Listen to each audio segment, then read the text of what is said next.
નમસ્કાર મિત્રો હવે દરેક વૃદ્ધો માટે એક ખૂબ જ સરસ યોજના આવી ચૂકી છે। હવે દરેક વૃદ્ધને 15,000 રૂપિયા મળશે। 2025ની આ યોજના છે। મિત્રો આનો લાભ તમારે કેવી રીતે લેવાનો છે, અરજી કેવી રીતે કરવાની છે અને ફોર્મ કેવી રીતે ભરવાનું છે, ઓફિશિયલ વેબસાઇટ ઉપરથી આ જે ફોર્મ છે તે ફોર્મ ભરીને પણ આપણે બતાવીશું। તમારે અરજી કેવી રીતે કરવાની છે, ડોક્યુમેન્ટ કયા કયા જોઈશે। આનો મિત્રો લાભ ના જતો રહે તે માટે વિડીયોને છેલ્લે સુધી જુઓ અને વિડીયોને જોઈને તમે ફટાફટ અરજી કરી લો। મિત્રો આપણે અહીંયા ઓફિશિયલ વેબસાઇટ ઉપર આવી ગયા છીએ। અહીંયા લખેલું છે કે લાભ કોને મળી શકે। તો જે 60 વર્ષ કે તેથી વધુ ઉંમરના નિરાધાર વૃદ્ધ હોય તેમને આ લાભ મળવાપાત્ર છે। 21 વર્ષ કે તેથી વધુ વર્ષની ઉંમરનો પુત્ર ન હોય, અશક્ત દિવ્યાંગ વ્યક્તિના કિસ્સામાં 75%થી વધારે દિવ્યાંગતા હોય, પુત્ર માનસિક અસ્થિર હોય કે કેન્સર, ટીબી જેવા ગંભીર માંદગીથી પીડાતો હોય તેવા વ્યક્તિ આમાં અરજી કરી શકે છે। અરજદારની વાર્ષિક 1,20,000 ગ્રામ્ય વિસ્તારમાં અને શહેરી વિસ્તારમાં 1,50,000થી વધુ ન હોવી જોઈએ। ઓછામાં ઓછી 10 વર્ષથી ગુજરાતમાં કાયમી વસવાટ કરતા હોવા જોઈએ। જે 60 વર્ષથી વધુ વય ધરાવનાર દંપતી હોય એ બંનેને આ યોજના મળવાપાત્ર છે।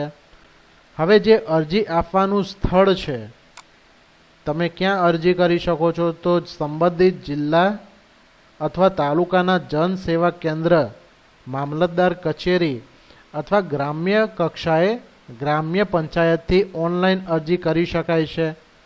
મિત્રો અરજીપત્રક સાથે જે દસ્તાવેજો જોડવાના હોય છે એમાં ઉંમરનું પ્રમાણપત્ર, શાળા છોડ્યાનું પ્રમાણપત્ર, ડૉક્ટરશ્રી દ્વારા આપવામાં આવેલ વય પ્રમાણપત્ર, આવકનો દાખલો, દિવ્યાંગતાના કિસ્સામાં દિવ્યાંગતાનું પ્રમાણપત્ર, 21 વર્ષથી મોટી ઉંમરનો પુત્ર ન હોય તેનું પ્રમાણપત્ર, Aadhaar card, bank passport, bank post office account, એટલે કે તમારી જે સહાય છે એ ડાયરેક્ટ તમારો બેંકમાં જ જમા થશે।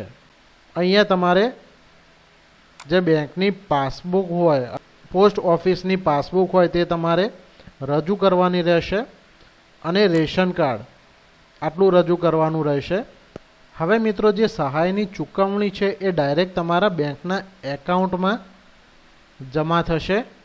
હવે તમારે જે અરજી ફોર્મ છે એ ક્યાંથી મેળવવાનું છે, એટલે કે જો તમારે ઓફલાઈન અરજી કરવી છે તો તમે અરજી ફોર્મ ક્યાંથી મેળવી શકો છો? તો જિલ્લા કલેક્ટર કચેરી અથવા તો મામલતદાર કચેરીથી આ અરજીપત્રક વિના મૂલ્યે મેળવી શકાય છે, અથવા તો ગ્રામ્ય કક્ષાએથી વીસીઈ ગ્રામ પંચાયતથી ઓનલાઈન અરજી કરી શકાય છે, અથવા તો અહીંયા મિત્રો મેં ડિસ્ક્રિપ્શનમાં એક લિંક આપેલી છે, એ લિંક ઉપર ડાયરેક્ટ ક્લિક કરીને તમે એક પીડીએફ ડાઉનલોડ કરી શકો છો અને તેની પ્રિન્ટ કઢાવીને પણ તમે આ ફોર્મ મેળવી શકો છો।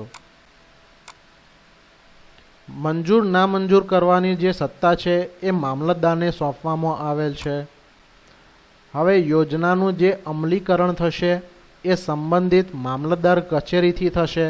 સહાય ક્યારે બંધ થશે? તો લાભાર્થીનું અવસાન થયેથી સહાય બંધ થશે। હવે મિત્રો અહીંયા આપણે અરજી ફોર્મ બતાવેલું છે। અહીંયા તમારે તાજેતરનો પાસપોર્ટ સાઇઝનો ફોટો, જેને સહાય લેવાની છે તેમનો પાસપોર્ટ સાઇઝનો ફોટો અહીંયા ચોંટાડવાનો છે। નિરાધાર વૃદ્ધો, નિરાધાર દિવ્યાંગોના નિભાવ માટે નાણાકીય સહાય માટેનું આ અરજી ફોર્મ છે। અહીંયા લખેલું છે કે 1,50,000 શહેરી વિસ્તારમાં અને ગ્રામીણ વિસ્તારમાં 1,20,000થી ઓછી આવક હોય અને જે 10 વર્ષથી ગુજરાતમાં વસવાટ કરતા હોય તે આ સહાય મેળવવા પાત્ર થશે। તમારે જો ફોર્મ ભરવું હોય તો આની લિંક હું ડિસ્ક્રિપ્શનમાં આપી દઈશ, તો ત્યાંથી તમે ડાઉનલોડ કરીને ફોર્મ ભરી શકો છો। અહીંયા હું તમને ફોર્મ ભરતા શીખવાડી દઉં।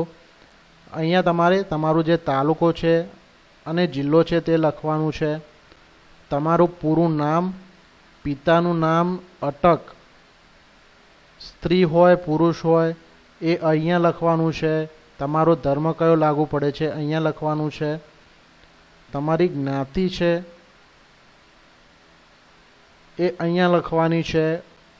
ઉંમર, વર્ષ તમારે કેટલા થયા છે અહીંયા લખવાનું છે. જન્મ તારીખ તમારી કઈ છે અહીંયા લખવાનું છે. ઓળખનું નિશાન કયું છે અહીંયા લખવાનું છે. પાકું સરનામું એના માટેની આ જગ્યા છે. ઘર નંબર કયો છે, શેરી કઈ છે, મોહલ્લો કયો છે, ગ્રામ પંચાયત, ગામ કયું લાગુ પડે છે, તાલુકો, જિલ્લો, પિનકોડ વગેરે બધું આ ખાલી જગ્યાઓમાં લખવાનું છે. તમારે એક પ્રૂફ આપવું પડશે કે ગુજરાત રાજ્યમાં તમે કેટલા વર્ષોથી વસવાટ કરો છો એ અહીંયા લખવાનું છે. પછી જો અરજદાર દિવ્યાંગ હોય તો તેની ટકાવારી અહીંયા લખવાની છે. આ ટકાવારી સર્ટિફિકેટમાં મળી જશે. અને દિવ્યાંગતાનો પ્રકાર અહીંયા લખવાનો છે. અરજદારની પોતાની વાર્ષિક આવક તમારે ડિક્લેર કરવી પડશે. ખેતીમાં તમે કેટલું કમાઓ છો, ઉદ્યોગ હોય તો તેને ડિક્લેર કરવી પડશે, નોકરી હોય તો તેને ડિક્લેર કરવી પડશે. તમારું ઘર ભાડું કેટલું આપો છો તે અહીંયા લખવાનું છે. જો તમારે વ્યાજની કોઈ આવક હોય તો અહીંયા લખવાની છે. પેન્શન આવતું હોય તો અહીંયા લખવાનું છે. બીજી કોઈ આવક હોય તો અહીંયા લખવાની છે. અને કુલ આવક અહીંયા લખવાની છે. પછી કુટુંબની આર્થિક સ્થિતિ, એમાં અરજદાર, એમાં તમારે અભ્યાસ કેટલો કર્યો છે, આવકનું સાધન કયું છે, વાર્ષિક આવક કેટલી થાય છે, કુલ આવક કેટલી થાય છે, આ બધી લખવાની છે.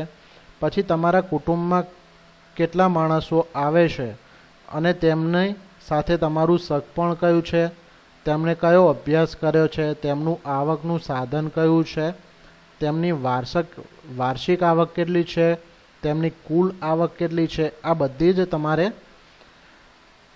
અહીંયા જાહેર કરવું પડશે. તમારે અહીંયા સોગંદનામું આપવું પડશે કે ઉપરોક્ત હકીકત સાચી છે. તમારે અહીંયા તારીખ અને સ્થળ લખવાનું છે. સહી કરવાની છે અથવા અંગૂઠાનું નિશાન આપવાનું છે. અહીંયા 2 સાક્ષીઓની જરૂર પડશે. તેમનું નામ અને પૂરું સરનામું અહીંયા લખવાનું છે. તારીખ અને સ્થળ લખવાનું છે.